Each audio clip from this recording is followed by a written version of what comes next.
Fala galera, como vocês sabem aqui, Bárbara Espanhol falando para mais um vídeo de cair o queixo. Como assim? Vou dar informações para você que você fala, caraca, não sabia disso. Nesse vídeo nós vamos falar sobre ferro, suplementação de ferro. Tem muita gente por aí com problema de ferritina baixa e tomando ferro de maneira inadequada, sem entender os outros nutrientes que estão envolvidos, sem saber muitas vezes até de informação errada de outro profissional da área da saúde, infelizmente, qual tipo de ferro que deveria tomar, porque existem vários tipos de suplementos de ferro, gerando agressão no intestino por estarem tomando suplemento errado, não corrigindo a causa do problema, porque não adianta nada você suplementar se você não entender por que será que os seus níveis de ferritina no sangue estão baixos. Então vem que eu vou te explicar tudo.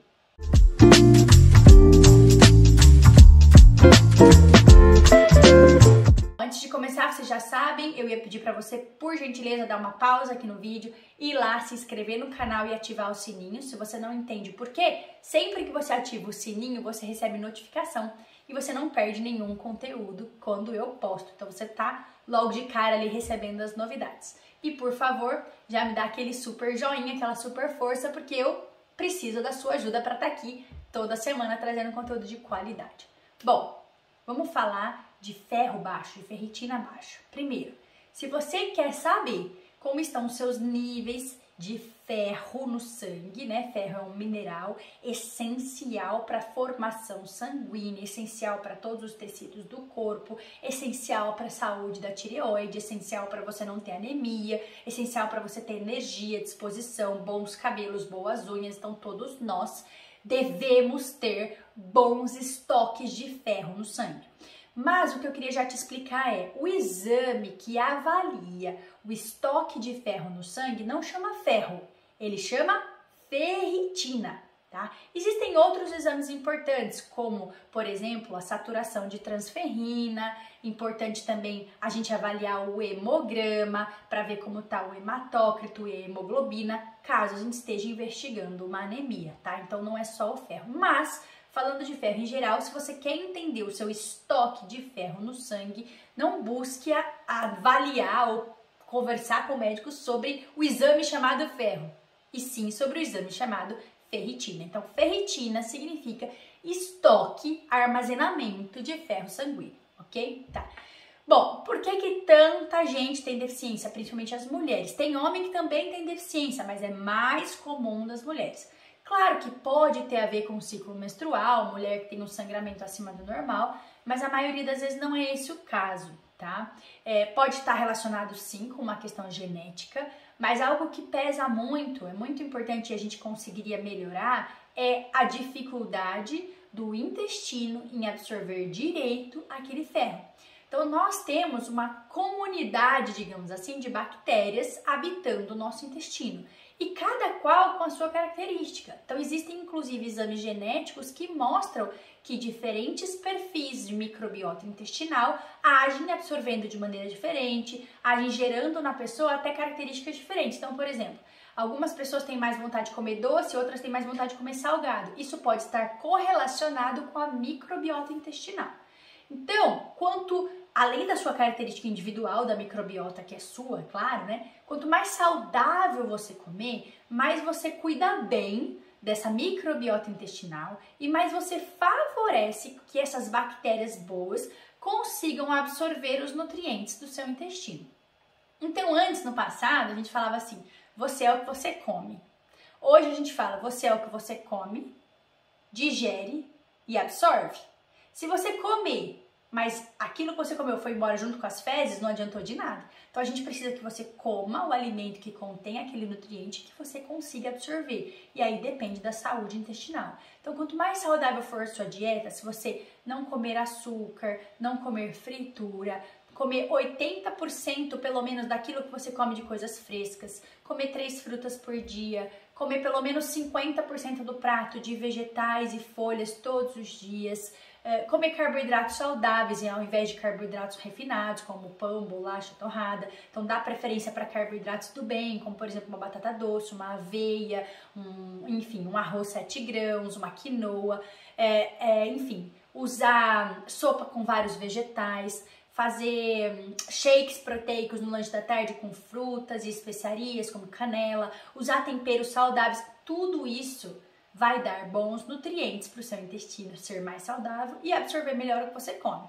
Claro que ao mesmo tempo que você come tudo isso de saudável, você deveria evitar pacotinhos, barrinhas, salgadinhos, bolachinhas, refrigerantes, gelatina, salsicha, caldo de carne, tudo que é tóxico, né, que é industrializado. Então, coma bem, primeira coisa, dê nutrientes, dê alimentos frescos, alimentos in naturas, não embalados para o seu intestino, para que ele consiga absorver melhor o que você come. Esse é o passo 1. 2, coma mais fontes de ferro, como por exemplo vegetais de folha verde escura, brócolis, couve, feijão, açaí, carnes, são alimentos ricos em ferro. 3, ao mesmo tempo, almoço e jantar, né? No mesmo tempo que você vai comer os alimentos mais ricos em ferro, inclua alimentos que têm vitamina C, porque a vitamina C melhora a absorção do ferro. Então, por exemplo, tem vários exemplos. Você pode espremer limão na salada, é fonte de vitamina C, ou você pode tomar um golinho de água com limão, ou você pode comer uma laranja de sobremesa, ou você pode tomar suco de acerola, de preferência sem adoçar, ou comer morangos orgânicos de sobremesa, ou uma goiaba, que também tem bastante vitamina C, enfim, ou pimentão, que também tem bastante vitamina C, tá? Frutas vermelhas, então tudo isso melhora a absorção desse ferro presente no alimento. E 3, não consumir próximo da refeição que contém ferro, que é principalmente almoço e jantar, não consumir alimentos que tenham cafeína ou cálcio. Então, por exemplo, não consuma iogurte de sobremesa, ou não coloca queijo na comida, tá? Ou não põe leite, tipo fazer um molho branco, porque tudo que é de derivados de leite contém muito cálcio e isso vai inibir a absorção do ferro, ok? E não consuma nada de cafeína. Então, se você tem anemia ou se você sabe que a sua ferritina tá baixa, chá verde, chá preto, chá mate e café tem que ser bem longe das refeições. Então, por exemplo, se você almoçou meio-dia e você gosta muito de um cafezinho à tarde, toma ele às 2 da tarde, bem longe do almoço, ok? Não preciso nem falar da Coca-Cola, né? Ninguém deveria tomar, mas vamos enfatizar que Coca-Cola também tem cafeína e também vai inibir a absorção do ferro, ok? Tá? Então, já entendemos aqui o porquê que você pode ter uma ferritina baixa e o que fazer para melhorar. Agora, vamos falar de suplemento? Às vezes a gente precisa sim suplementar, porque os níveis estão muito baixos. Aí, quais são os bons níveis, tá? Pelo menos 70, principalmente para as mulheres, no mínimo 70, vamos trabalhar entre 70 a 100. Aí você fala assim, nossa Bárbara, mas lá no papel do laboratório, né, no exame de referência, fala que acima de 20 tá bom. Por que que isso acontece? Quando eles vão fazer os estudos, né, para gerar aquele valor de referência, eles estudam todo mundo, gente nova, gente velha, criança, adolescente, gente que tá bem de saúde, gente que não tá muito bem de saúde e fazem uma média geral. Mas o que eu sempre sugiro para os meus pacientes, eu sempre falo assim, na verdade, o que você quer? Você quer sobreviver ou você quer viver bem? Se você quer somente se arrastar por aí e sobreviver, realmente, pode de boa manter sua ferritina aí 20, 30. Agora, se você quer ter energia, disposição, qualidade de vida e viver bem, esquece esse valor de referência. Vamos trabalhar aí com uma ferritina de 70 a 100, ok? Não muito mais do que isso, não muito menos do que isso. Isso falando para você ter disposição, energia, cabelo bom, unha boa. Então, se sua ferritina estiver muito baixa, você vai ter que procurar um profissional da área de saúde e talvez, pelo menos no começo, precise de uma suplementação de ferro, tá? Qual ferro é indicado? Anota aí. Bisglicinato de ferro ou ferro quelado, tanto faz. É a melhor forma de ferro. Não façam uso de ferro, outros tipos de ferro, como por exemplo, o sulfato ferroso, que é um dos suplementos mais comuns, os que mais os médicos prescrevem, infelizmente, o que mais se vê em farmácia, mas ele pode alterar a microbiota intestinal, ele é inflamatório para o intestino, é um ferro que o corpo tem mais dificuldade de absorver, ou seja, o corpo vai aproveitar menos aquele ferro e ainda assim vai fazer alguns estragos no seu corpo, não é um ferro de boa qualidade, então não use sulfato ferroso, use ferro quelado ou bisglicinato de ferro, que é um tipo de ferro muito mais suave para o corpo conseguir absorver, ou seja, de absorção rápida e fácil, de aproveitamento muito bom, sem causar nenhum tipo de dano para a sua microbiota intestinal, ok? Aí a quantidade, gente, é muito individual, claro, né? Você pode fazer uso de, normalmente, de 15 miligramas até 25 miligramas é uma dose absolutamente segura. É claro que existem pacientes que precisam de mais do que isso, mas aí tem que ser avaliado individualmente e tem que ter um cuidado grande, porque, por exemplo, os nutrientes, eles sempre... Aliás, assista esse meu vídeo aqui do ácido fólico, que nesse vídeo eu também falo sobre isso, tá? Os nutrientes, eles sempre interagem entre si. Então, por exemplo, no caso do ácido fólico em excesso pode diminuir vitamina B12, que é um outro problema bem grande de anemia. Então, vai lá assistir o vídeo. Mas no caso do ferro, o excesso de ferro, ele diminui zinco, o que é horrível, porque zinco também é indispensável para a saúde da tireoide. Zinco também é muito importante no processo da anemia. Zinco também é muito importante para a saúde do cabelo e das unhas. Então, às vezes você tá lá tomando uma dose absurdamente alta de ferro e tua unha e teu cabelo continua feio, porque provavelmente está afetando negativamente suas doses de zinco.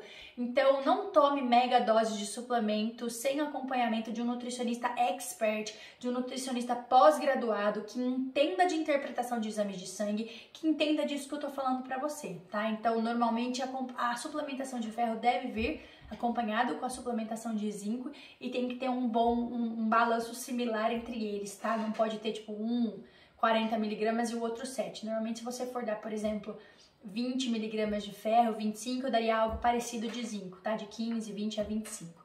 Então, evite se autossuplementar e presta atenção nisso que eu tô te explicando para que você tenha um senso crítico na hora de escolher um profissional, porque às vezes o profissional que tá te passando a suplementação pode errar também, tá? Eu não julgo os médicos que suplementam e às vezes acabam errando porque suplementação nutricional é muito mais de área do nutricionista do que do médico. Eu espero que você tenha gostado do vídeo. Lembrei de mais um vídeo legal antes de você ir embora. Se você tiver ferritina alta, se o seu caso for oposto, ou se você conhecer alguém que tem ferritina alta, assiste esse vídeo aqui. Porque a ferritina alta também é um problemão. Ela é mais comum nos homens e ela parece simplesmente só ser muito ferro na alimentação, mas não é. Tem um fator inflamatório envolvido por trás e ela também precisa ser cuidada, porque ferritina alta aumenta o risco cardíaco, as chances de risco cardíaco. Então, se você conhece alguém que também precisa entender sobre ferritina alta, assista esse outro vídeo. E obrigada por ter ficado comigo até aqui. Compartilhe esse vídeo, porque eu tenho certeza que muita gente precisa. E eu te vejo no próximo vídeo.